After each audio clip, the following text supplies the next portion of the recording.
Coming to you from top secret field offices worldwide, these brave men and women fight a battle for truth, justice, and good clean data. These agents of change make up the Bureau of Records, Objects, and Standards. They are the Data Bros.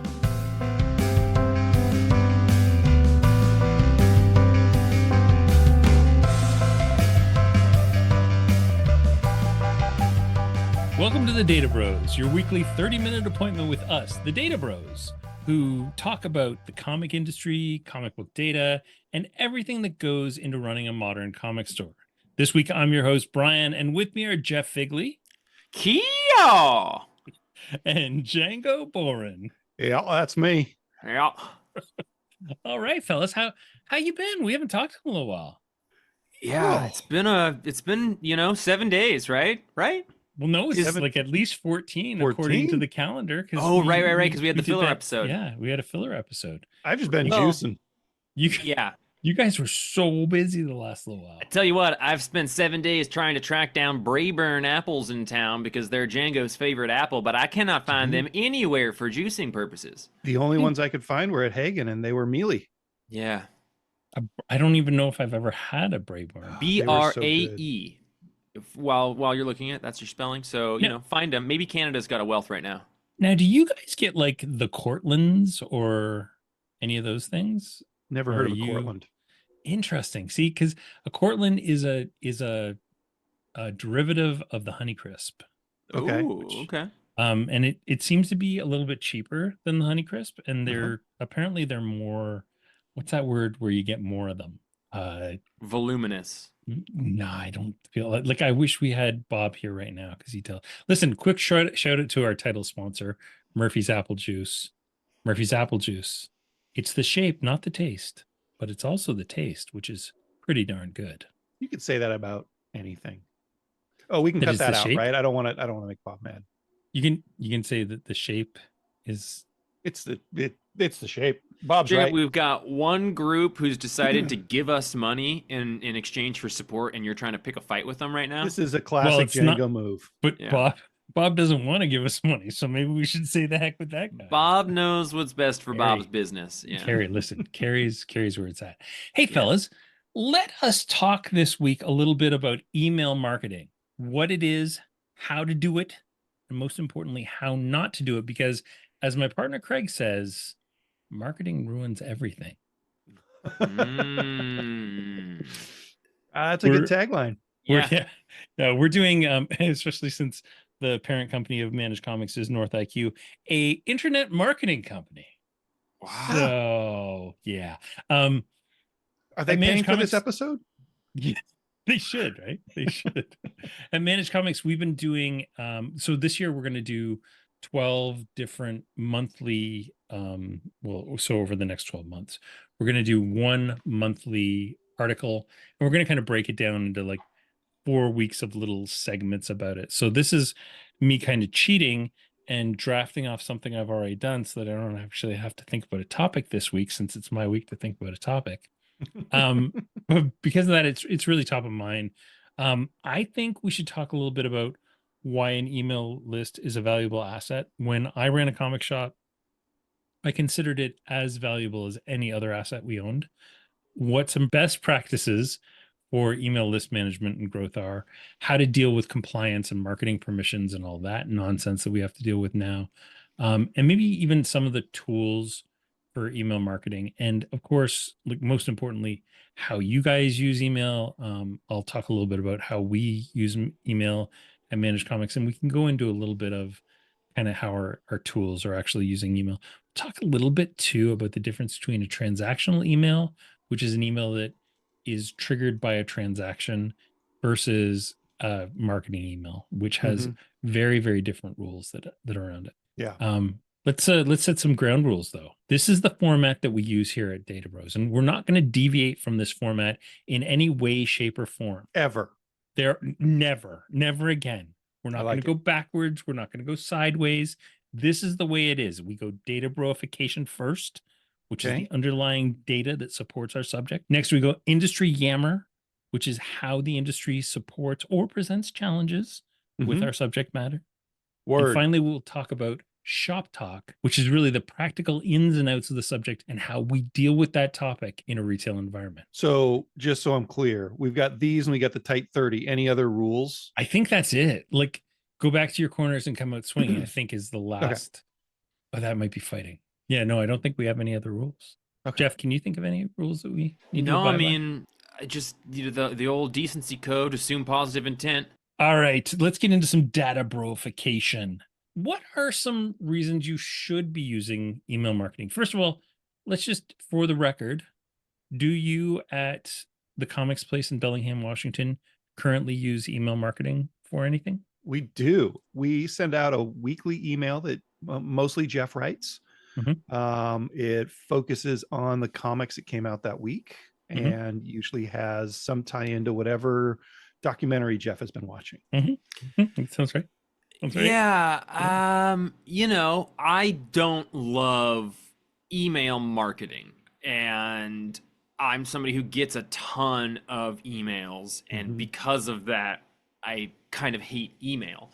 So for me, in executing like an email thing for our store, it's very important for it to feel asinine or random or a direct interaction with my personality rather than like being sold things. So I even get a little bit self-conscious about when I'm showing, you know, what are the releases that are coming out that week and stuff. Yeah, but I'm a weird minority, I think, when it comes to this stuff.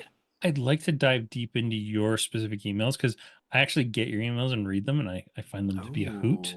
And if Philip would have been reading them, he'd be sitting with a nice shiny bottle of scotch right now, but he mucked up that one.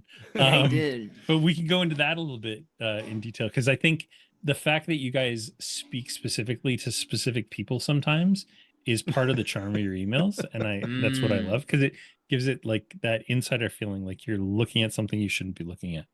Yeah. But and that's exactly what I tried to go for. I'll even tell Django often after you know a day, I'll be like, I was nervous about this part of the email I sent out, and he's like, yeah, it doesn't matter. Yeah. Well, and I mean, so a few of the reasons why you should be using email marketing. First of all, it is, so I don't know how to put this in a good way, but it is a asset that you're building for your company. So when you're building a mailing list, there's actually if we get really, really crass here, there's actually a formula that you can put on the value of an active email mailing list. Now, I don't know what the exact number is, but people will actually pay more for a business that has active email engagement.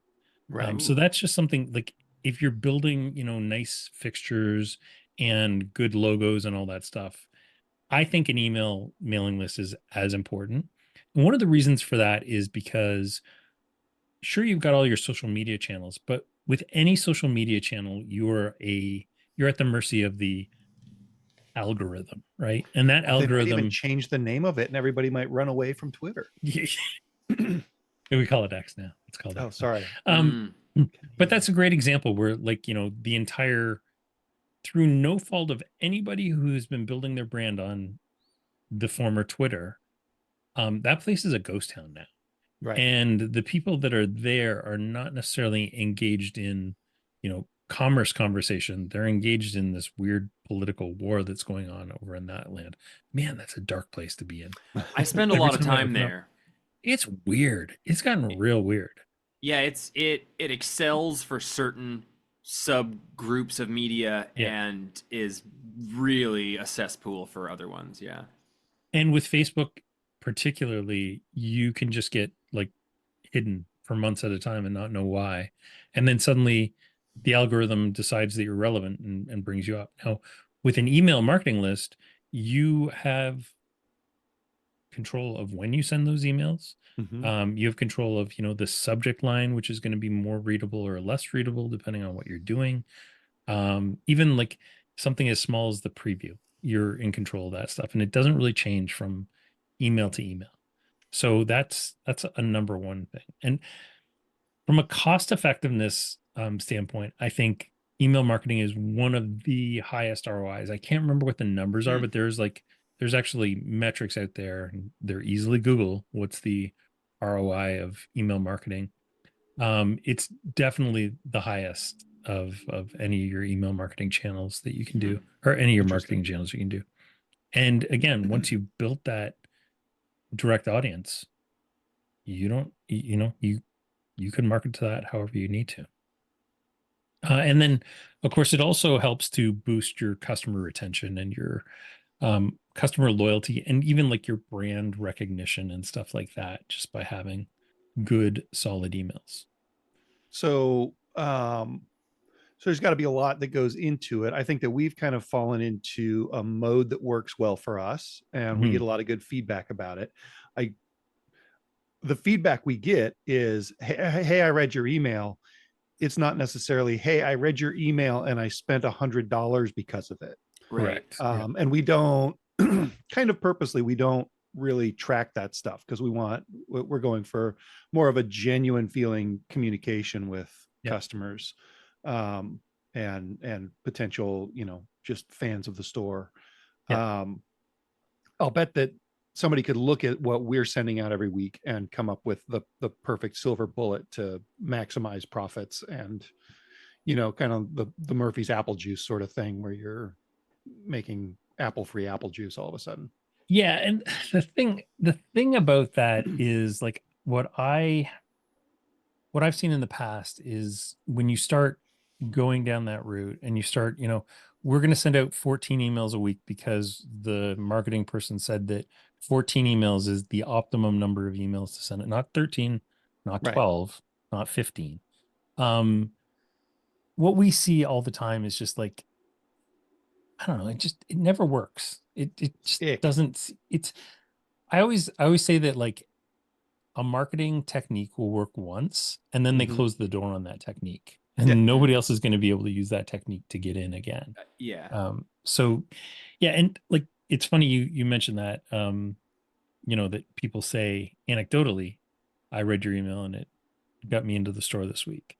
I find the same thing with like everything that I do. So just recently I had a bunch of people who signed up who said, hey, I saw you at Comics Pro. And I don't remember seeing a lot of them at Comics Pro, but I'm going to trust them that we saw each other. And so that's something where, like, I don't have a one-to-one actual like metric that I could say, okay, these people are leads from Comics Pro. But I know anecdotally that Comics Pro is providing me a lot of value. And the same thing goes with, the emails. My favorite thing was when the conversations went from, who are you, to I've heard you. I've heard of you. I know who you are, kind of thing. So I think email is a great opportunity to do the same thing. And we're going to talk more about this later, but you guys in particular, I think, are really showing your personality with your emails, and that's super, super important.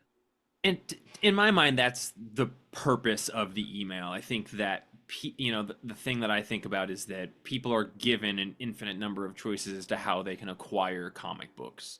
And they can do it cheaper other ways. But for me, what makes me most excited to shop at a store is that human connection with the person. So the emails that we send out weekly is mostly, it's a shout about what's coming out this week, but it's also an attempt to remind people who is in the store and why they like coming in, and the personalities that are associated with it. I've tried to get our employees to do them occasionally as well, but getting some pushback on that. But yeah, but maybe that's the preferred method, is Django or I. Our emails began by Django starting a random email and then giving it to me and seeing what I would do with it. That was still my favorite Those are so good. thing, just because we were in there during the pandemic, and the email started at a time where the interaction between our customers and us was almost non-existent because it was the pandemic. So that's why we started doing it. So that's kind of the flag I try to carry on in those emails, but also striking that balance of like trying to turn people on to the comics that are coming out, but again, mostly offering a reminder of like, oh yeah, I like those people, I want to go down there.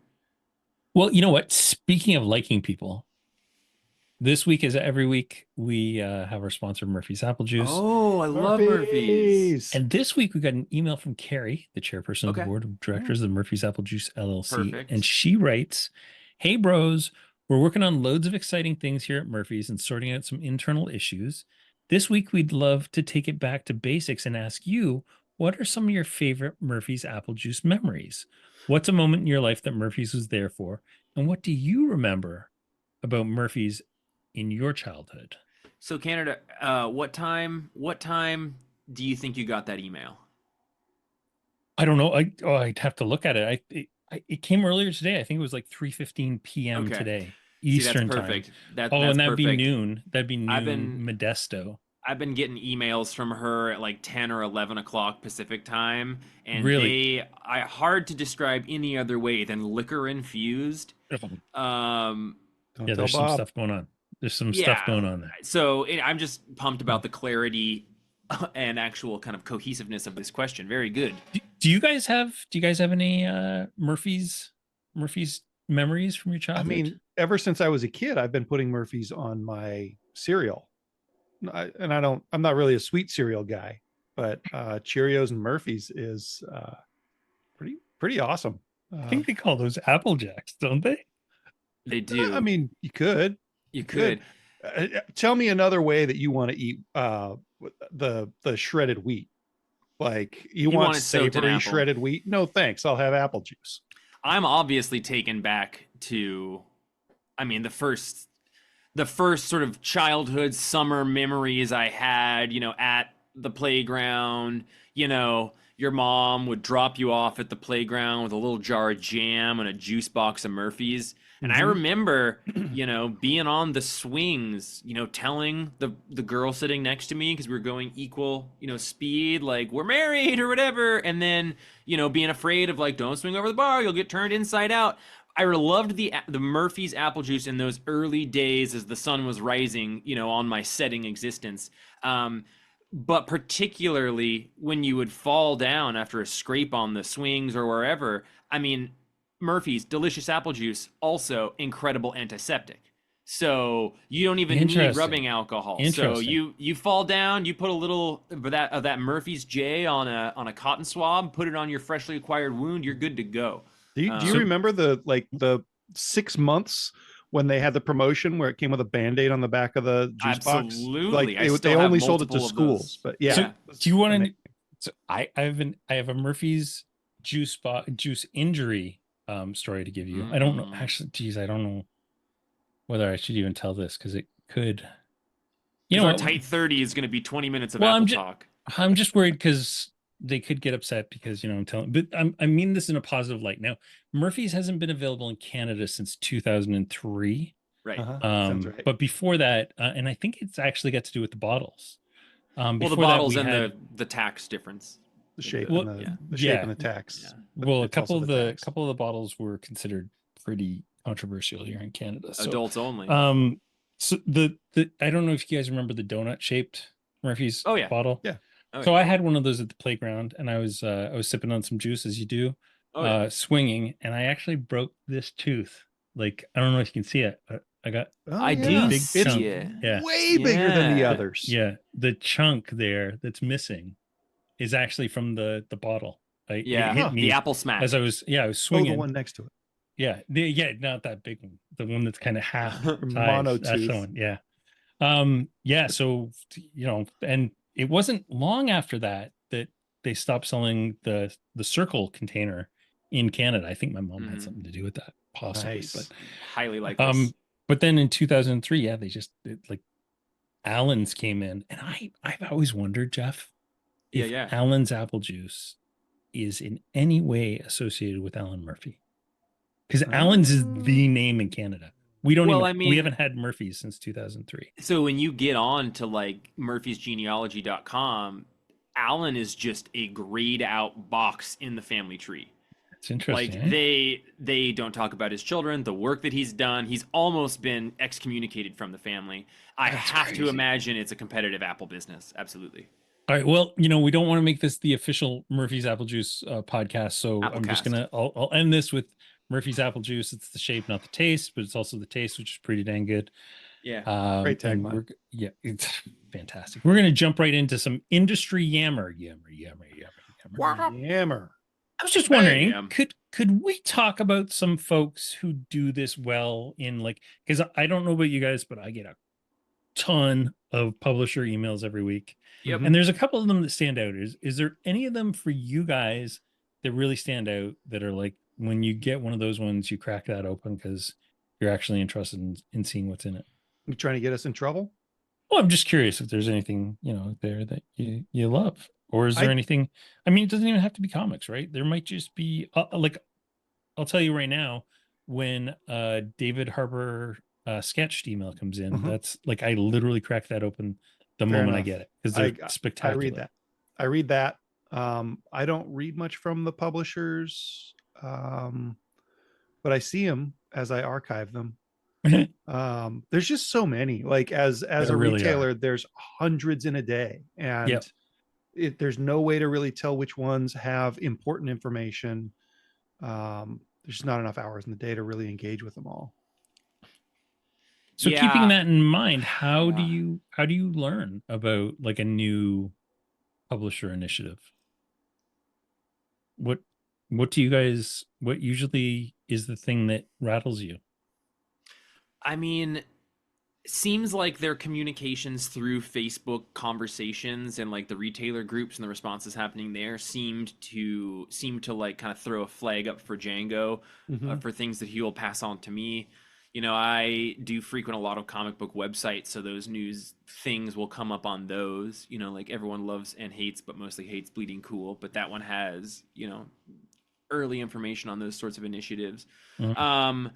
Yeah, I mean, I think the thing that I most like about email is that I get a confirmation email for the tickets for concerts I buy, and I can prove that I have a ticket with email.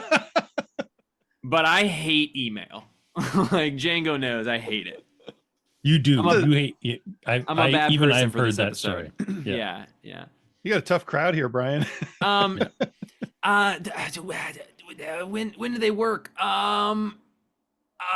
I frequently check emails that I get from the record company Mobile Fidelity because they produce really high quality records and they usually sell out because of the print runs being really small. They'll sell out in like a number of minutes.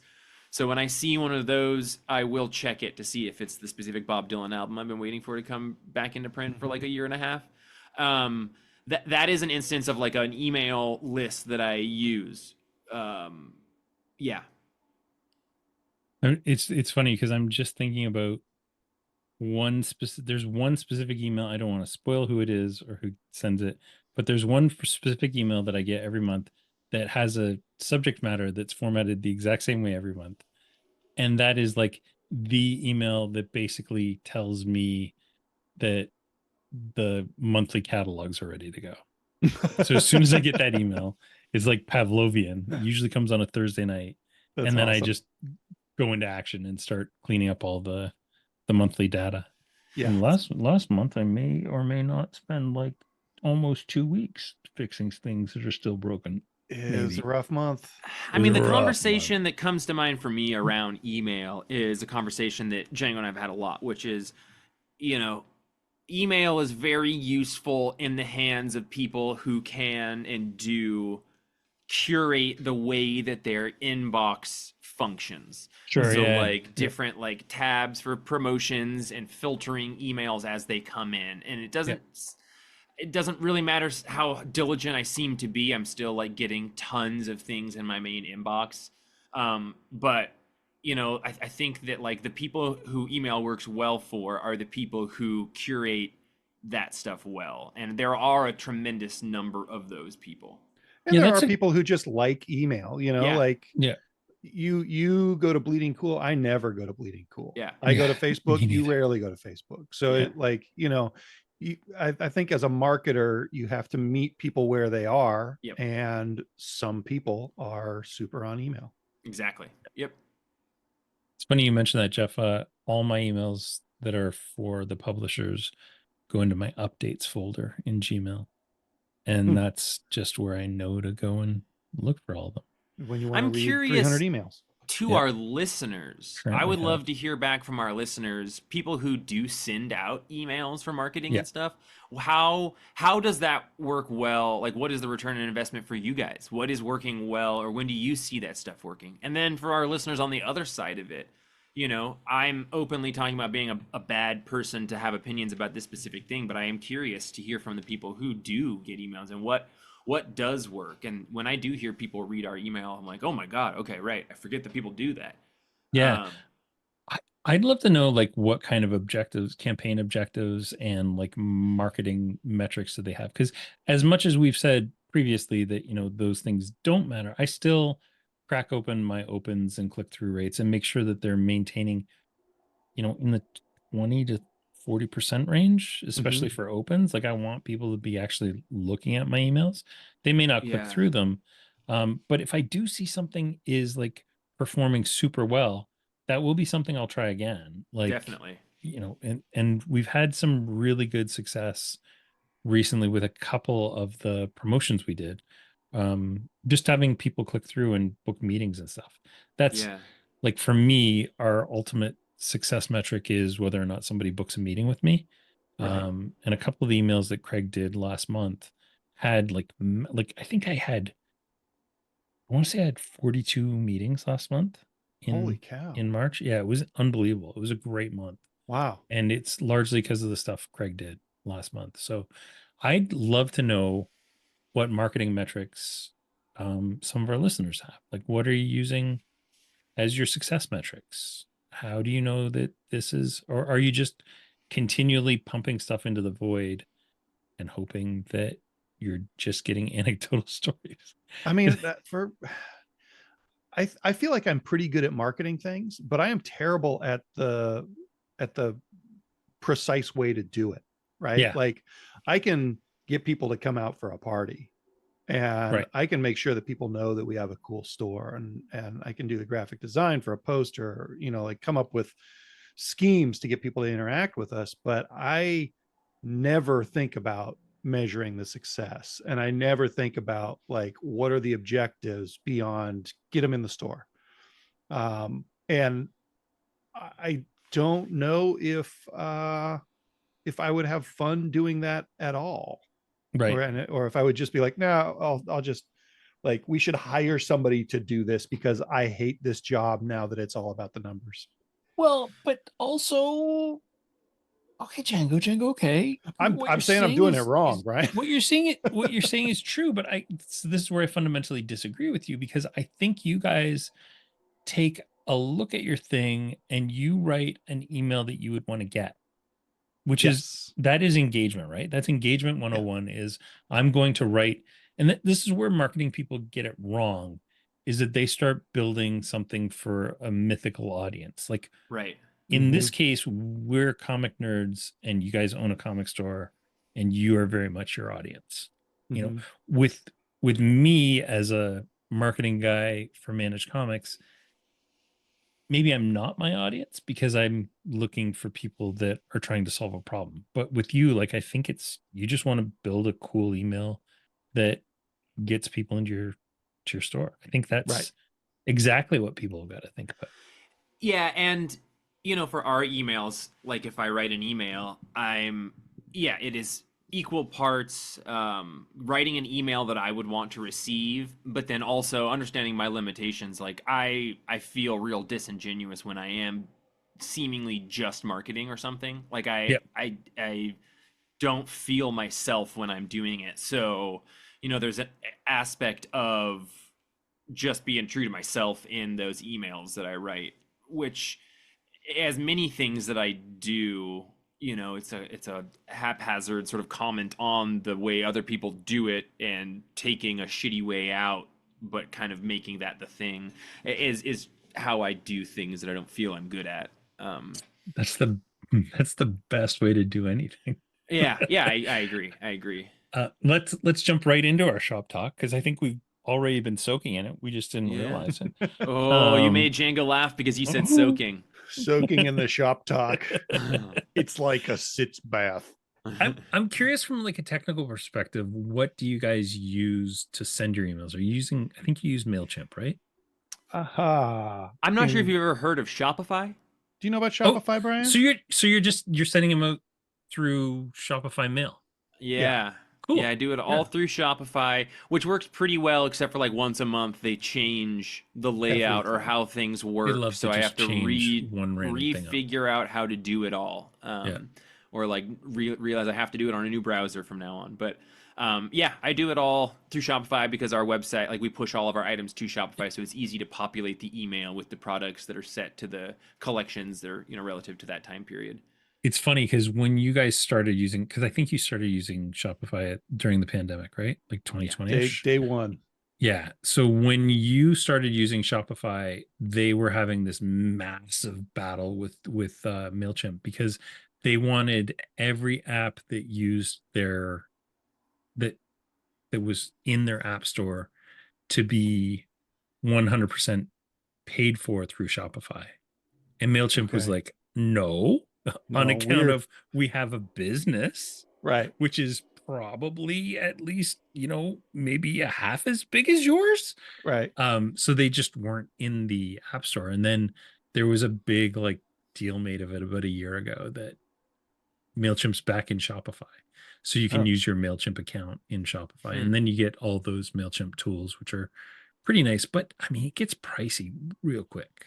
I yeah. think Shopify's mail is a lot more affordable than MailChimp's kind Yeah, of. we pay like eventually during a month we'll hit some limits and we'll pay $4 for 40,000 new emails or something Yeah. like that. Like Yeah, I think they're we're pretty really, really satisfied with affordable that. for sure. Yeah, we also so through Comic Shop Assistant, we're testing sending emails using Mailchimp's transactional messages and What is that one called? It's Mandrill. oh yeah, Mandrill. That's right. Yeah. And I think at some point we're gonna have to switch over to actual mailing lists when we want to send out like I don't know. I don't quite understand the difference between transactional and non-transactional. Most of the things that we do seem to be individualized to the specific person we're sending to. So Right. sending out invoices and statements and just an email that says, hey, we subscribed you to these. We think you might be interested in those. I think it gets a little bit slushy to define exactly what type of emails we're sending on some of those, but I'll probably learn that at some point before we start using Well, it. I can give you a little bit of a because this is kind of where this is where I come in handy Yeah. actually. Transactional emails are exactly like you said. They're something that are tied to a transaction, so that transaction can be as simple as like this is something you'll be interested in because you're interested in these other things. Mm-hmm. Get that is where it gets a little into the marketing standpoint. But Mm-hmm. if it's something where the user has initiated something, so for example, a confirmation email that says that they are subscribed to a thing, or a confirmation email that says that the thing they're subscribed to came in, those are transactional. Right. Confirmation that your order has been paid or that your order has been picked up, all Sure. transactional. Where it gets a little more, like you were saying, it gets a little gray when you start to say, you are currently subscribed to this. We've subscribed you to this. You may be interested in this. Mm-hmm. First two, completely transactional. The third one, where we say you might be interested in this, that gets a little gray. But if you're Right. including those in the same email, that's a Right. transactional email. That's fine because you're updating the transaction status of their account. Right. Now marketing, and so we do both in Managed Comics. We offer transactional emails where they can say these have been pulled for you. We rely on Shopify to do 90% of the transactional emails, but we do provide pulls. We're going to provide like updates in terms of you were subscribed to Amazing Spider-Man 2023. You're now subscribed to Amazing Spider-Man 2024, which I Mm-hmm. just assume will happen this year. And that will be a transactional email. But then we also allow for some really, really bare bones marketing emails where you can say, we're having a 40% off sale this week. Right. But within Managed Comics, there's a setting where people can say, don't send me marketing emails. And if they opt out of the marketing emails from a Managed Comics email it will not opt them out of transactional emails because they have Right. to know about their transactional stuff. Yeah. Yeah, So- I'm interested in sort of the next iteration of emails, which is I think where we're at and have been for a minute, which is sort of messaging systems within apps or within systems that you're using, right? I'm way more likely to read something that's been sent to me if it's a notification on a Facebook app or a notification on a different app, or use Comic Shop Assistant, when there's the customer facing side of that, like a messaging system or communication system within that, I think greatly increases the likelihood that people will be checking that because it's like an account that's tied to a thing. It feels like much more of a two-way relationship, whereas emails to me feel very much like a one-way relationship. I can't turn on or off these things. They're going to be appearing regardless. So I either ignore the entire field because I have such a low hit rate of things worthwhile coming through it. Whereas, eBay or something, like I check those, or my Discogs account or PayPal, like those are things where communications come in that way. It feels more pertinent. It feels like there's an action that it, is related to, or a response that it's eliciting.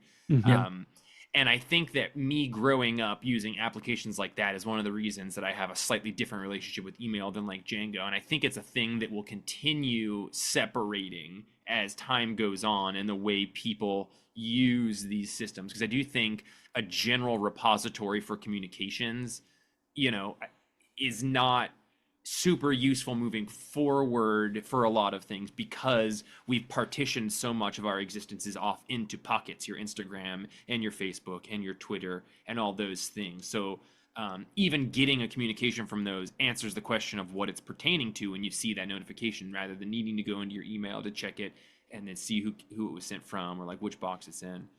That's interesting. Is the stuff that my brain is sort of thinking about where email communications from a business perspective are going and ways to utilize that. Yeah. I think we're gonna wrap this up because we could go into so much more stuff. We could talk about marketing automation. We could talk about personalization, analytics, growing your list, segmentation, which we didn't get into. There's so much not to make this a total shill for Managed Comics, but I'm going to include a link to our current blog post in the show notes here.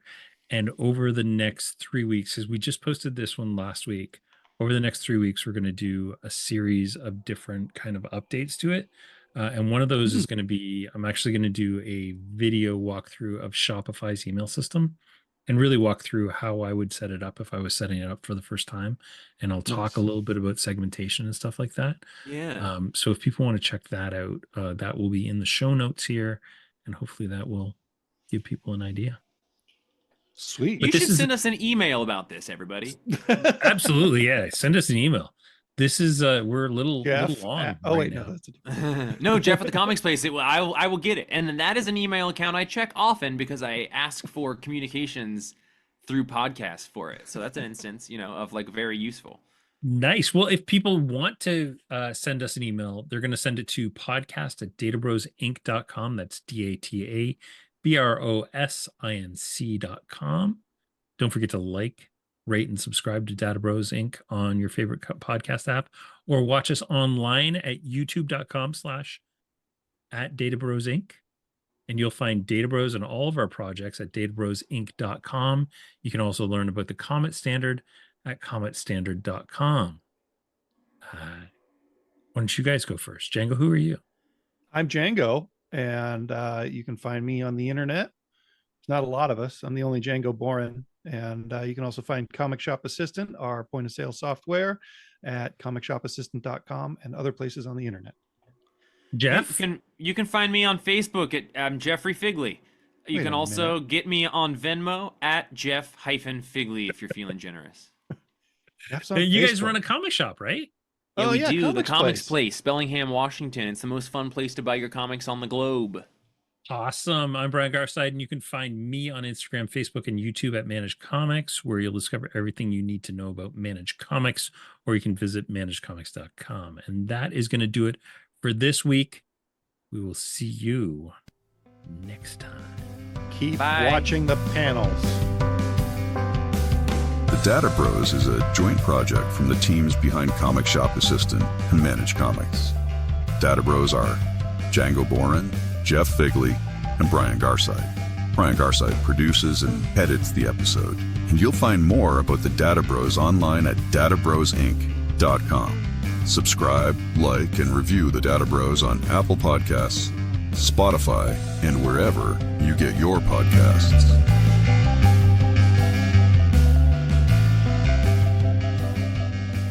Django, that's You like that one? I like that. That was good. Yeah. Jeff, did you know that I went through all of these scripts and changed favorite with the U to favorite? Spelled like no, donuts? like a normal person. I Yeah, thought that's you were very doing good. that. Oh my God. I kept on seeing something change and I was like, who's changing my script as I'm working on it?